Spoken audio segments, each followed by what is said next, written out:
तो वीडियो के स्टार्टिंग में हमें एक फैमिली को दिखाता है जो अपने बेटे बेन का बर्थडे सेलिब्रेट करने के लिए कैरिबियन सी में आए हुए थे।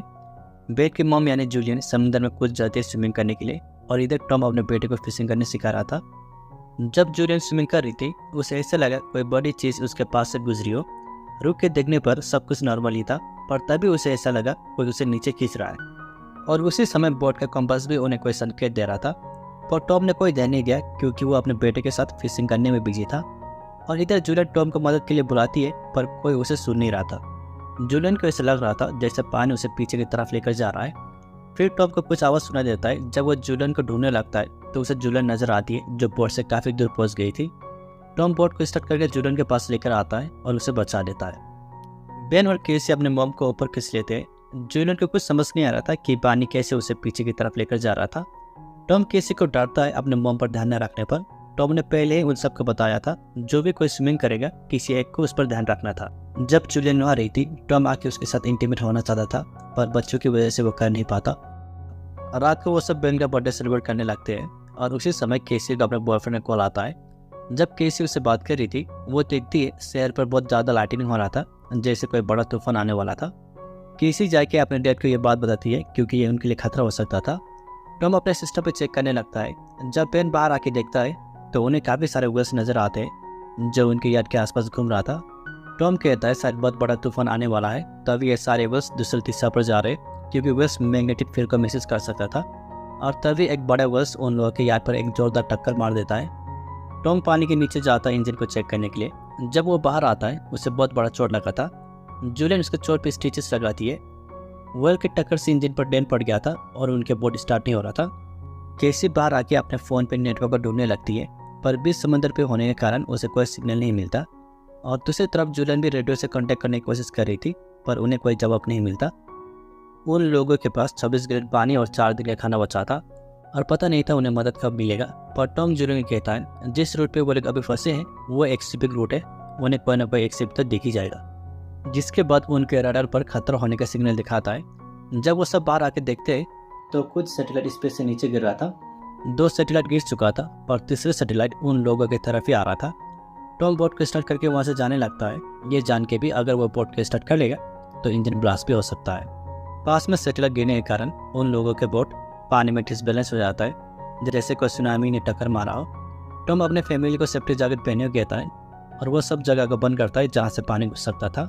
झटके के कारण जूलियन को चोट लग जाता है। टॉम रेडियो से कांटेक्ट करने की कोशिश करता है पर वो कर नहीं पाता। जब उनके यार्ड पर एक और चोट का झटका लग जाता है तो वो सब बेहोश हो जाते हैं। जब उन लोगों को होश आता है तो टॉम देखता है यार्ड पर एक बड़ा होल होने के कारण भी पानी अंदर घुस नहीं रहा था। जिसके बाद जब वो सब बाहर आके देखते तो उनके यार्ड पानी में नहीं एक टापू पे लैंडेड था। समुद्र पूरा खाली था जैसे समुद्र का सारा पानी सूख गया हो। टॉम को कुछ समझ नहीं आ रहा था आखिर में हुआ क्या था। जब टॉम अपने कंपास में देखता है तो उसे नजर आता है नॉर्थ साउथ और साउथ नॉर्थ में दिखा रहा था। टॉम जूलियन को कहता है शायद नॉर्थ पोल और साउथ पोल चेंज हो गया हो। ये सुनकर केसी घबरा जाती है, उसे अपने बॉयफ्रेंड एडम को चिंता हो रही थी। जिसके बाद टॉम अपने रेडियो को ठीक करना शुरू करता है और जूलियन कुछ बचे हुए खाना को अरेंज करने लगती है। बेन भी अपने बर्थडे का बैलून हवा में उड़ाता है ताकि अगर कोई सर्वाइवर्स हो तो वो उन्हें देख ले। टॉम अपने रेडियो को ठीक कर लेता है। वो कम्युनिकेट करने की कोशिश करता है। उसका कॉन्टेक्ट एक सबमरीन के कैप्टन से होता है। टॉम बहुत ही खुश होता है कैप्टन से बात करके। टॉम उससे पूछता है और कोई सर्वाइवर्स बचा है या नहीं, जहाँ कैप्टन कहता है उससे अभी कुछ नहीं पता क्योंकि ज़्यादा से ज़्यादा कम्युनिकेशन सिस्टम खराब हो चुका था। कैप्टन टॉम को ऊंचाई वाली जगह पे जितना जल्दी हो सके जाने को कहता है क्योंकि उसके इंस्ट्रूमेंट्स के हिसाब से एक हफ्ते के अंदर नॉर्थ पोल और साउथ पोल फिर से रिवर्स होने वाला है, जिसके हिसाब से समुद्र फिर से पानी से भर जाएगा। ये सुन के जूलियन बच्चों का अपना सामान पैक करने को कहती है जाने के लिए। कैप्टन के सबमरीन के अंदर 3 लोगों का वैकेंसी था और उसके पार्टनर मारने के बाद अभी 2 और लोग बैठ सकते थे। टॉम कैप्टन को रिक्वेस्ट करता है उसके बच्चों को सबमरीन में रखने के लिए ताकि उसके बच्चे सेफ रहे। पहले तो कैप्टन मना करता है पर टॉम और जूलियन के बार बार रिक्वेस्ट करने पर कैप्टन मान जाता है। कैप्टन टॉम को उसका लोकेशन बताता है जहाँ पहुँचने में 2 या 3 दिन लगेगा। टॉम जूलियन को कहता है उन्हें कल सुबह ही निकलना होगा ताकि वो जल्दी से जल्दी लोकेशन पर पहुँचे। अगले दिन केसी और जूलियन खाना को पैक करने लगती है ताकि उन्हें सफ़र के दौरान भूख ना लगे। जब टॉम बाहर आके देखता है उसे एक आदमी नजर आता है जो अपने कुत्ते के साथ उन लोगों की तरफ आ रहा था। टॉम उस आदमी को पानी देने के लिए जाता है। टॉम खुश होता है ऐसे जगह पे किसी जिंदा इंसान को देखे। जूलियन भी उस आदमी को देख लेती है, वो भी टॉम के पीछे आने लगती है। पानी पीने के बाद वो आदमी टॉम के ऊपर हमला करके उसे मार देता है। ये देख के जूलियन डर जाती है। वो यार्ड की तरफ भागती है पर उस आदमी के अटैक से उसे भी चोट लग जाता है। कैसी हेडफोन में गाना सुन रही थी तो उसे कुछ सुनाई नहीं दे रहा था। जब जूलियन उसे बार बार बुलाती है तो उसे सुनाई देती है। अपने डेड का मरे हुए देख के वो सब डर जाते हैं। जूलियन दरवाजा बंद करके उन दोनों का अंदर लेकर जाती है और एक कबर्ड के अंदर में बंद कर देती है। वो केसी को एक फ्लैश गन भी देती है अगर उसके अलावा कोई आए तो उसे शूट करने के लिए। जूलियन बाथरूम के अंदर जाके छुप जाती है। वो किलर अंदर आके उन लोगों को ढूंढने लगता है। किलर भी बाथरूम के अंदर आके देखता है पर जूलियन वहाँ से बाहर निकल चुकी थी। बाहर आने के बाद किलर का कुत्ता जूलियन के ऊपर भूखने लगता है। उससे कुत्ते के भूखने की आवाज़ सुनकर किलर समझ जाता है जूलियन बाहर की तरफ है।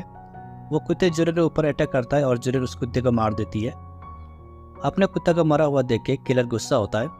जूलियन यार्ड के ऊपर आके अंदर आने की कोशिश करती है पर तभी वो किलर उस पर अटैक करता है।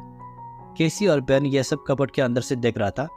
जब वो किलर जूलियन का गला दबा रहा था तभी केसी उसे फ्लैश गन से शूट करती है। किलर को ज़्यादा चोट तो नहीं लगता पर बोट में आग लग जाता है। जूलियन उस किलर को लात मार के अंदर जाती है और मैप और कुछ बैग लेकर बाहर आती है। बेन अपने डेड के पास जाके रो रहा था पर जूलियन उससे और केसी को वहाँ से लेकर भाग जाती है क्योंकि किलर उन लोगों का पीछा कर रहा था। और भागते भागते वो तीनों एक जगह पर आकर रुकते हैं। बेन अभी भी रो रहा था। वो पानी तक नहीं पी रहा था। बेन खुद को ब्लेम करता है अगर उसने बैलून का हवा में नहीं छोड़ा होता तो शायद उसका डेड अभी जिंदा होता। फिर वो तीनों वहाँ से जाने लगते हैं पर वो किलर अभी भी उन लोगों का पीछा कर रहा था। डर के कारण वो तीनों वहाँ से तेजी से भागने लगते हैं और भागते भागते केमिकल्स वाले जगह पे आ पहुँचते हैं। और यहाँ से जाने पर उन्हें खतरा भी हो सकता था पर उन लोगों के पास कोई ऑप्शन नहीं था जाने के अलावा। बेन का तबीयत खराब होने लगा था। वो डिहाइड्रेट हो चुका था। जूलियन उसे पानी देती है पीने के लिए पर थर्मस में पानी एक घुट से भी कम था। दरअसल केसी ने ढक्कन ठीक से बंद न करने पर सारा पानी गिर गया था। जूलियन केसी के ऊपर गुस्सा होती है क्योंकि बिना पानी के वो लोग जी नहीं पाएंगे।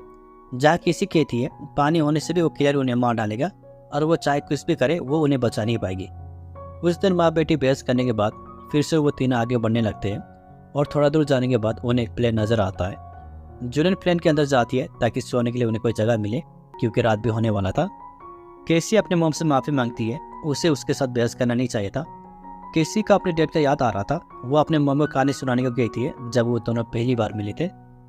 रात को जब केसी बाथरूम करने के लिए बाहर आती है वो किलर आके उसे पकड़ने वाला था पर तभी जूलियन आके उस किलर पर अटैक करके उसे मार देती है। अगले दिन जब वो बाहर आके देखती है तो किलर के बॉडी को देख के ऐसे लग रहा था जैसे किसी जानवर ने उसके बॉडी को खाया हो। जूलियन समझ जाती है इंसान के अलावा कुछ और खतरनाक जानवर भी वहाँ पे घूम रहे थे। फिर वो तीनों अपने सफर को वहाँ से आगे बढ़ाता है। प्यास लगने के कारण बेन जब वो पानी पी लेता है। केसी उसे पानी पीने के लिए मना करती है, यह खतरा हो सकता था पर बेन उसके बात को सुनता नहीं क्योंकि उसे प्यास लगा था। फिर जूलियन उसका सर पकड़ के उससे बाहर निकलता है। पानी पीने से बेन का तबीयत खराब हो चुका था। जूलियन और केसी मिलकर कुछ कुर्सियों के अरेंज करके डैम बनाती है ताकि बेन को छांव मिले। जूलियन एक डॉक्टर थी तो वो बेन को एंटीडोट का इंजेक्शन दे देती है और फिर वो तीनों वहीं पे सो जाते हैं। जिसके थोड़ी देर बाद जूलियन को कुछ आवाज़ सुनाई देती है। जब वो बाहर आके देखती है तो आवाज़ और तेज़ी से उसके करीब आ रहा था। दरअसल ये टेप का आवाज़ था। जूलियन अपने बच्चों को लेकर वहाँ से भागने लगती है और भागते भागते उन्हें कंटेनर के पास कुछ लोग नजर आते हैं पर वो लोग उन्हें देख के कंटेनर के अंदर घुस के दरवाजा बंद कर लेता है। जूलियन अपने बच्चों को कंटेनर के ऊपर चढ़ने को कहती है ताकि क्रैब उन पर हमला न करे पर एक क्रैब जूलियन को काट लेती है और इधर कंटेनर में होल होने के कारण क्रैब अंदर घुस के उन लोगों पे अटैक करता है। वो लोग गन से क्रैब को शूट करता है पर क्रैब ज़्यादा होने के कारण वो सब मर जाते हैं। ज़्यादा खून बहने के कारण जूलियन बेहोश हो जाती है और जब उसे होश आता है तो बेन और केसी वहाँ पे नहीं था। जूलियन घबरा जाती है और उन्हें ढूंढने लगती है। जिसके बाद केसी वहाँ पे आती है। दरअसल बेन और वो कुछ हथियार और खाने को ढूंढने के लिए गए हुए थे। वहाँ पे उन्हें गन्स और पानी मिल जाता है। जूलियन को सेटलर फोन भी मिल जाती है। वो कैप्टन को कॉल करके उसे सिग्नल देने को कहती है। उसने चार्ट को खो दिया था। कैप्टन को भी क्रैब ने अटैक किया था। जिसके बाद कैप्टन अपने फ्लेयर गन शूट करके उन्हें सिग्नल देता है और फिर वो तीनों तेजी से सफर की तरफ बढ़ने लगते हैं और कहीं दूर उन्हें एक पीला सबमरीन नजर आता है पर उस तक पहुंचने के लिए उन्हें टॉक्सिक वे से गुजरना होगा जिससे उनकी तबीयत भी खराब हो सकता था और उस जगह का रास्ता भी काफ़ी छोटा था। कुछ दूर जाने के बाद पत्थर स्लाइड होकर उन लोगों का रास्ता ब्लॉक कर देता है। जूलियन जो सबसे पीछे थी वो पीछे रह जाती है। जूलियन उन्हें बिना रोके आगे बढ़ने को कहती है पर केसी उसके बगैर जाना नहीं चाहती थी। जूलियन उसे कसम देती है उसे उसके भाई को हर हाल में बचाना होगा। फिर केसी अपने भाई को लेकर सबमरीन की तरफ जाने लगती है। सबमरीन के पास उन्हें कोई नज़र नहीं आ रहा था। यहाँ वहाँ देखने के बाद कैप्टन उन दोनों के सामने आता है। कैप्टन केसी को कहता है उसके बचने के चांसेस बहुत ही कम है और सबमरीन में 3 लोग रह सकते हैं। ये सुनकर केसी अपने मोम को बचाने के लिए जाती है। जुलियन अपने गन से क्रेब पर शूट कर रही थी जो उससे करीब आ रहा था। उसका बुलेट भी खत्म हो चुका था। जुलियन को लगा शायद वो बच नहीं पाएगी, तभी केसी आके अपने मोम को हाथ देकर उसे बचा लेती है। फिर वो तीनों सबमरीन के ऊपर चढ़ने लगती है और कैप्टन मर चुका था। सबमरीन के अंदर जाते ही सारा समुद्र का पानी रिवर्स होता है और जोर के टकराने से वो तीनों बेहोश हो जाते हैं। जब जुलियन को होश आती है तो सबमरीन पानी में नहीं था। सबमरीन एक तबाह हुए शहर पर आ गया था जिसका हालत देख के लग रहा था वहाँ पे सिर्फ वो तीनों ही जिंदा थे। और ये कहानी यहीं पे ख़त्म हो जाती है।